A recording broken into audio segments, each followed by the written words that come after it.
என்னாச்சுன்னு தெரியல, சின்ராசு கேமராலாம் ஆன் பண்ணி வச்சுட்டு என்ன கூப்பிட்டு இருந்தாரு. வழக்கமா கூப்பிடுற மாதிரி இல்லாம ஏதோ அந்த குரல்ல ஒரு வித்தியாசம். இந்த கோட்ல கூப்பிட மாட்டாங்க, 3 தடவை பேரை சொல்லுவாங்களே அது மாதிரியே இருந்துச்சு.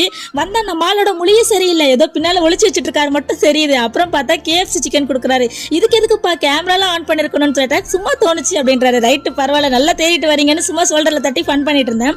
நான் தான் ஒரு 1 ஹவருக்கு முன்னாடி KFC சிக்கன் சாப்பிடணும் போல இருக்குன்னு சொல்லியிருந்தேன். அப்ப சரி ஒரு நாள் சாப்பிடலான்னு சொல்லிட்டாரு, நானும் விட்டுட்டேன். அப்புறம் பார்த்தா ஒரு 1/2 ஹவர்ல கூப்பிட்டு கொடுக்குறாரு. எப்படிங்க வந்துச்சு, இப்பதானே பேசிட்டு இருந்தேன்னு கேட்டா நான் ஸ்விக்கில ஆர்டர் போட்டுட்டேன்ட்டாரு. அப்புறம் குமுத ஹாப்பி என்னாச்சுன்ற மாதிரி ஃபைனலி ஹாப்பி ரொம்ப ஹாப்பி ஆயிட்டா. நேத்து ஃபாதர்ஸ் டேவாமே எனக்கு தெரியாது. என்னோட ஃபாதர்ஸ் டே விஷஸ் எப்பவுமே என்னோட ஹஸ்பண்ட்க்கு தான். என்னோட ப்ரொஃபைல் பார்த்து நிறைய பேர் கேட்பாங்க, எல்லாரும் டாட் லிட்டில் பிரின்சஸ் தானே சொல்லுவாங்க, நீங்க என்ன ஹஸ்பண்ட் லிட்டில் பிரின்சஸ் போட்டிருக்கீங்கன்னு. உங்களுக்கு மேரேஜ் ஆயிட்டான்னு கேட்பேன், இல்லைன்னு சொல்லிடுவாங்க. அப்போ உங்களுக்கு சொன்னா புரியாதுன்றவன். ஒரு அப்பாவா இருந்தா எப்படிலாம் கேர் அண்ட் லவ் கொடுப்பாங்களோ அதை பல மடங்கு கொடுப்பாரு நம்ம சின்ராசு.